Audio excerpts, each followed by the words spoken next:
I don't know what we're talking about. We're always talking about something offline before the show. You're watching Gold and Black Live, and you know that because you're on the internet, and it's a destination thing. Show, I don't know, what year did this start, Kyle, Stacy? Was it? Well, I wasn't here. I think it's maybe year 6, maybe year 7. We should know that. But welcome to the show. We're glad you're here.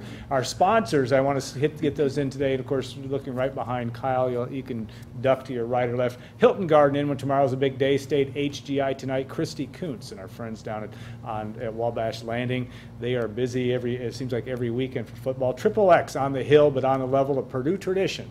Since 1929, Carrie and Greg Ayersman have been great supporters of the show. Basham Reynolds, John Basham.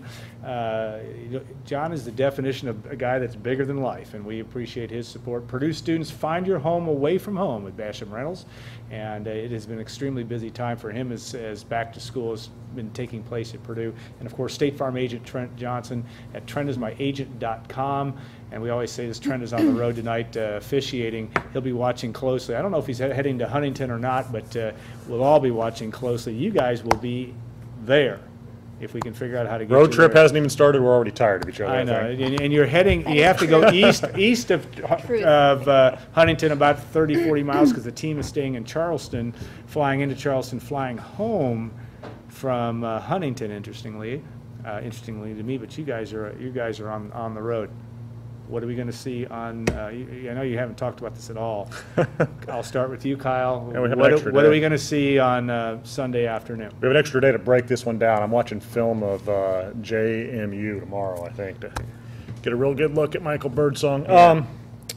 What do I expect? I really don't know. I mean, I think this is season openers are always a little bit difficult to handicap. I think this one more so because Purdue feels like it is improved, and we have seen some signs during training camp and the last couple of weeks of practice that they are improved. Marshall also has a whole lot of new pieces out there, offensive and defensively. The skill positions on offense, the running back, Devin Johnson is back with the quarterback. Birdsong is new.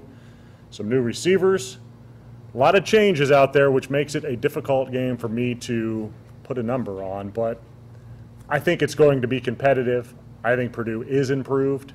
Are they improved enough to get a win at a place that doesn't allow very many wins? I don't know. We'll see on Sunday. And how this show works, if you don't know, is that it is a interactive show, and you have a chance to send your questions in. And Stacy, I'll let you answer, but I'm also going to ask you a question because you're our DJ Knox expert around here. What are we expecting?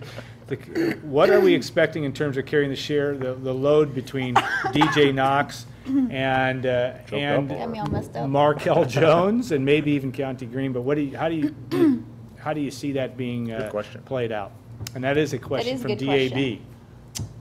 I expect DJ Knox to get more carries than Markel Jones. How many more? I think even though they say they don't want a workhorse, I think that that's kind of what they want out of Knox. I wouldn't be surprised if he got 20 in the low 20s carry-wise, and then you see Markel get 10, just kind of playing a couple series. I think it'll be they're going to need, both of them are going to need to show that they can help in pass protection. Yeah.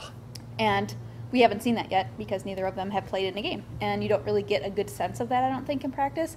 So I think who gets how many reps could depend on those things that maybe you don't normally see. It's not just, okay, we're going to hand the ball to you and you're going to do this, but the other things that they do too. So third down and long situations, which Purdue absolutely wants to avoid, obviously, but in that case, maybe neither of those guys is on the field. Maybe David Yancey is a guy who comes in because they feel maybe a little more comfortable that he knows the blitzes and he can pick them up and help in pass protection. I wouldn't anticipate David Yancey getting any carries.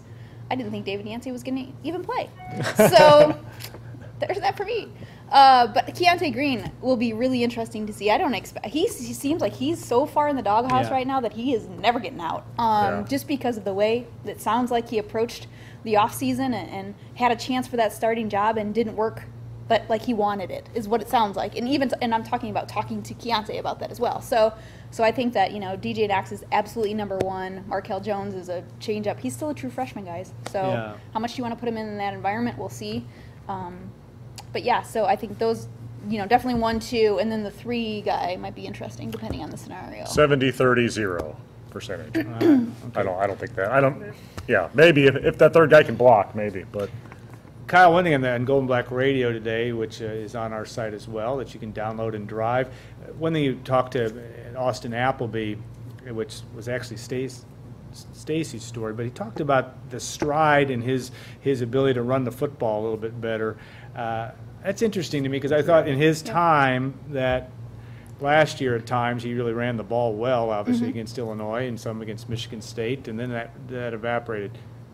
What's in it on this whole stride thing, or is that what do they really worked on with him in terms of running the ball? Yeah, John Shoup told him, you need to be a better athlete because we want you to be able to run the ball effectively. That needs to be a weapon in our offense, the quarterback being able to run. And like you said, we did see that some in the the option game last year. That's not going to go away. I mean, even though Purdue's going to spread it out and put more receivers on the field, they're still going to really want to use that. And that might help them if they're spreading guys out a little more too, to kind of have that option. So yeah, so Appleby worked on lengthening his stride and just being quicker. And I said this in the feature on the thing, but put my foot in the ground and go. I'm like, I don't know, that might be going a little far. But those kind of things, being quicker and having kind of more fast twitch kind of ability. I mean, he's a 6'5", 230-pound guy. He's only going to be so fast twitch, quick guy. You know what I mean? And it's really funny to watch in practice when he tries to. They can't hit him, obviously, but he'll try to, and you're like, no. Like the defensive guys are like, okay, you didn't fake me out. I just can't hit you. So it was kind of funny. But that's still absolutely, John Shoup wants that to be something that this offense still does. Yeah, and I thought last year the difference was, and obviously the games where he had his biggest game, I think, was really against Illinois, where he was running in open spaces, partly because of scheme issues or Illinois' issues and inability to run. He seemed early on last year to have a feel, though, of when to do that. Was that a case of just people catching up with him, and will they catch up with that quickly? I think it's a little bit. Purdue didn't have a counterpunch last year. I mean, they had nothing. So once what Purdue was doing in those 3 games so successfully got on film, defenses adjusted. Purdue couldn't do anything about it. They had no weapons outside to be able to get the ball down the field by the end of the season. Right. The weapons that they did have were hurt or ineffective, in the case of Anthrop and Yancey. Now I think we'll see that they have a better ability to throw that counterpunch. So when a defense does, suck everybody up there into the box, that they can hit a pass down the field to one of those bigger outside receivers. Yancey is much improved. I still think he's going to drop a ball or two during the game, but you hope that now when he does that, he comes back and is capable of making a big play. They brought in guys like Damo Young to be that deep threat guy. I think that's one of the reasons why he's going to split a lot of the snaps with Gregory Phillips on Sunday, because they feel like he can run down the field and they can try and throw it up to him and see if he can get the ball. He certainly showed that in the Jersey scrimmage. All right, I'm going to get back to the questions. You've had a whole 10 minutes to ponder. Besides the scoreboard, and obviously the scoreboard's the measure of success on Sunday, but how do you know when Purdue's playing well? I mean, how are you going to know? What are you going to come back and say, this is something that it has to do? Is it going to be as simple as stopping the run better, or what will be your barometer? Stacey, I'll start with you on what you see there. Yeah, I think knowing what they want to do better, like going downfield more in the pass game, as an example, or stopping the run. I think that those are the things you can easily judge then, because did you do that better or did you not do that better? So I think especially, I seem to always be talking about the offense, but I think especially with the downfield passing game, that is something they absolutely are saying we need to do. If our offense is going to be what we think, we have to go downfield. Even if you don't complete those balls, go downfield and try. And I think that we saw strides made not just by the receivers, but I think by the quarterbacks, and not just Appleby, all of the quarterbacks, to give those guys a chance, and I talked a little bit on the radio this morning about those 50-50 plays. It's not just, we want you to get wide open. Of course they do. We want you to make the play when you're not open. And I think that we saw strides by the quarterback and the receivers in practice that they could do that. But can they do it in a game? That's one thing, just kind of one example of something we're going to be watching for. Okay, we've seen you do it. Do you do it now when it matters the most? So I think you can gauge a small area like that to see if they're better in certain areas. Yeah. Defensive ends, I want to see not whether they're just affecting the quarterback, but whether they are, from my novice viewpoint, executing their assignments, keeping the run inside, because Marshall's going to run a little bit of option, whether it looks like they're getting sucked in and then beaten on the outside. Purdue's got to do just those basic things, I think, on the edge of its defensive line, and if it does that, then I think some of their strengths, such as up the middle, on the perimeter with the two cornerbacks can shine a little bit more. But Purdue needs good play out of its defensive ends. Not great play. Yeah. They don't have to, Yeah. you don't need Ryan Kerrigan. It'd be nice. Yeah. But you just need good, solid play out of those guys. And certainly Marshall will be a very, very different outfit than what they would have shown on film from last year in terms of, they're going to have a quarterback that's going to stay, in theory, he's a bigger guy, going to stay in the pocket more, may present some possibilities of being able to pin your ears back and go. Can Purdue do that, do you think? Stacy? I've already said no. But are you asking generally of the defense or specifically of the ends? Well, Because I have a different opinion okay. depending on how you phrase that question. Because Right. I feel like Purdue can get pressure.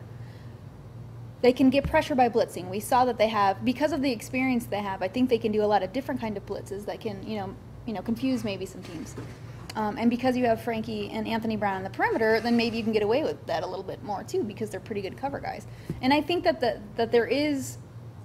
there are strong guys in the middle of the defense that maybe you can get a push up the middle too. So yes and no. I think that generally that Purdue can get pressure and affect him, but I don't know if it's going to come from the edges. The weird thing about Marshall is I've heard conflicting things about Birdsong. I don't know if you have too, but he's not going to run around like Cato did on broken plays and make plays, but I think that they are going to run Yes. Birdsong a little bit in a structured Right. option Right. type offense. So Up the middle. He's yeah, a but big not a guy. rollout Take guy, advantage though, of the not a big body. rollout. I mean, Cato did things where, things are breaking down and he's just running around Yeah. and was very good at that. That's not going to be Birdsong's game, but he's not just going to, from what I understand, drop back, stay in the pocket, and zing the ball around. I do think he's going to use some of that size, and he has some athleticism apparently to run a little bit in a structured offense. We have a little bit of a structure to the show, believe it or not, but the role of conditioning, I'm going to skip to the last question because we don't have our graphics up today. You spoke with Dwayne Carlisle earlier in the week and about the director of sports performance. Conditioning is huge, obviously, in a game where it may be high 80s, low 90s in Huntington. Purdue's talked all along about, all the way back to February or January, about the role of being ready, being able to be in better shape maybe than opponent than Marshall. Is that, how do you see that playing out? Again, we won't know till we see it, but Dwayne Carlisle seems to have a very structured approach to what. I think the results are real. I think you can just look and see that they're. I mean, individual guys. You look at Jordan Roos, look at Martise Patterson, look at Rajon Howard. Rajon Howard especially. Yeah, I'm talking a lot of big guys, but there's others too out there who Cameron Posey looks great. I mean, you can go down the list and talk about individual guys who have made significant progress if you just line their pictures up from a year ago and looked at them now. So, yeah, I feel like Purdue did a really good job in the offseason. They bought in. You're structuring a program, and I think the program to a certain extent probably works every year. And probably a lot of that depends on whether your guys are buying into doing it or not. Yeah. Because a lot of it's, self-motivation, and Dwayne talked about that during the interview on the podcast today. And I think they are a pretty good, motivated group, and you would hope that they would be after the last couple of seasons. But they have good leadership, too, and, we've talked about this before. It's a small senior class, but you look at those guys, and Frankie is a very good leader. Kugler is a very good leader. Anthony Brown, in his way, is a very good leader. I'm forgetting Danny Anthrop is a good leader in a little bit of a different way. So you just go down the list, and they have a lot of guys who can draw some others in to have a good off-season program. Now, it's going to be hot. Yeah. And there's a difference between practicing and playing in the game because you get so many breaks during a practice, just the nature of practice. So I wouldn't be surprised to see the game offer a little bit of different challenges, but it'll be that way for both teams. But it's been warmer the last few days here. I mean, it's Yeah, you don't so they're stand ready. on that field turf. When we get to practice and they have a turf field and the grass field, we go straight to the grass. Purdue's not going to have that option on Sunday. No, it's neither all will field Marshall. turf everywhere they go. Yeah. It is warm. It is warmer on the field than it is anywhere else. I mean, Yeah. that turf is just smoking. But hey, if you're Purdue's defense, just get a 3 and out and you can go sit down. Yeah, that's the good solution to it. player on defense that Purdue needs the most? I don't want to say the most can most afford to least afford to lose. We're going to stay positive on that front. But who's that most important guy? And it may not be the best player, but the guy that you're going to watch that's got to get the job done. Those are two different questions. Okay, I think, well then, because answer he cannot lose a cornerback. Can't. I mean, not only are Frankie Williams and Anthony Brown very good, but there's a pretty significant from drop experience, off. yeah. And well, yeah, And talent. And talent. yeah. You can say it. It's okay. That's all right. Those kids are like freshmen. Yeah, I know. That's what I'm mean, saying, but that's we don't know because they haven't. You know because of watching know. them. But okay, So that's one question: is they can't lose a Yep. cornerback. That would be bad. I mean, long term, it would cause them to change some things. I think they'd move Chip Clark back to cornerback from safety, and then just get even thinner there at the defensive back. As for just who's the most, did you ask who's the most valuable or who's the one we want to watch? I want to watch Juwan Bentley because I Yeah. think he's really good, and I want to see if his physically holds up. I don't remember what the question well, who can you There's least been afford so to many- lose? You seem to agree on the Least afford- cornerback. Oh yeah, absolutely. I mean, if that's the way we're phrasing that question. Although part of me is like, 9 starters. Yeah. You know, I mean, I don't. This, as in a lot of programs, I mean, it's always a process to build depth, and I think that there are some areas on that team outside of the starters, you know, that there's a significant drop. And so I think, you know, there are definitely some areas where like, nah, I feel way better about, you know, those starting linebackers than I do the number 2 Yeah. group. You know what I mean? So I think you can say that a lot of places. You know, so I think that just generally Purdue has some pretty good players right now in defense. And if you lose any of those guys, it changes things. If you lose Jake Raplogo, it changes things. Yeah. He's probably the best lineman, you know, and any of those linebackers. To me, Jimmy Herman is going to be really interesting to watch this week. We did a story on him in our last magazine, but I mean, we're talking about Marshall Spreadnut, and yeah, Purdue will probably play some nickel, but he's probably going to be in some matchups, you know, that potentially could be difficult. I think he's a better player than he's ever been. I mean, he's as good as he can be right now, you know, but that's a guy that Marshall's going to look at and be like, oh, we got a linebacker matchup? We're going after that every time, you know? And I think that Herman's athleticism and his intelligence and all of those things that I wrote about need to show up in a game like this where you are playing that kind of spread His team. hamstring needs to show up. Too. Yeah, Yeah, that's what I'm a saying. That's concern. what's That's a interesting tough about it, is injury. because you're talking about a guy who's built on athleticism, and if he's a little slow, then that could change some things. Yeah, I think that's going to be an interesting story. Offensively, obviously the quarterback is huge, but Robert Kugler, this is still an offensive line, in my view, that gives this team a confidence level Yeah. offensively. Where on paper, if you look at skill positions, you have some challenges there. Is Robert Kugler the most important guy on that football team, on the offensive side of the ball? I mean, outside of maybe the quarterback. Wasn't our roundtable about this? Yeah. Or did am I thinking? Yeah, there was. It's interesting just the I don't words. know how he answered it, but You're I, going Yeah. to change your answer now, aren't you? No, Stick by your answer. No. No.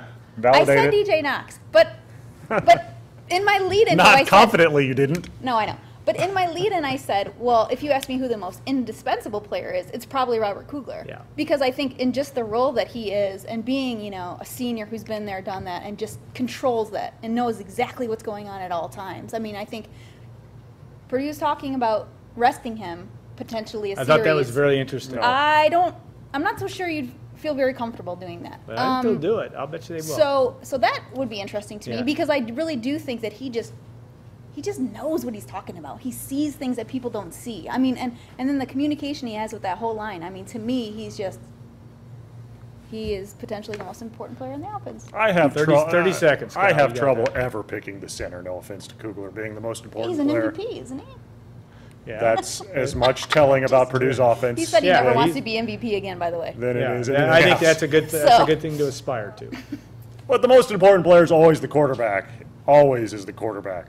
Okay. Always. The answer right. is always quarterback. All right. Didn't you pick the quarterback? I did pick the No, quarterback. not you, him. You picked the quarterback, didn't you? I think I did, but I don't remember exactly. So, all right. Appleby has a good game on Sunday. Purdue will win. If DJ Knox rushes for 150, Purdue will win.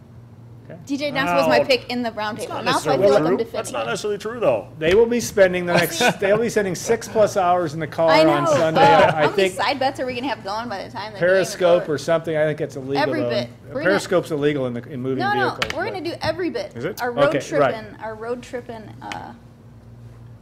feature. Yeah, yeah. On every bit, so Yeah. people can get the behind the scenes of Kyle and I Midway through, we will have rented a second car and be driving separately. Yeah. All right, that sounds good. We will bring on Morgan Burke along with Stacy Clarity for segments. Morgan will be joining us for segment 2 and segment 3, and we'll look forward to that. We've got a lot to talk about with Morgan, and we'll look forward to doing that after taking a short break on Gold and Black Live.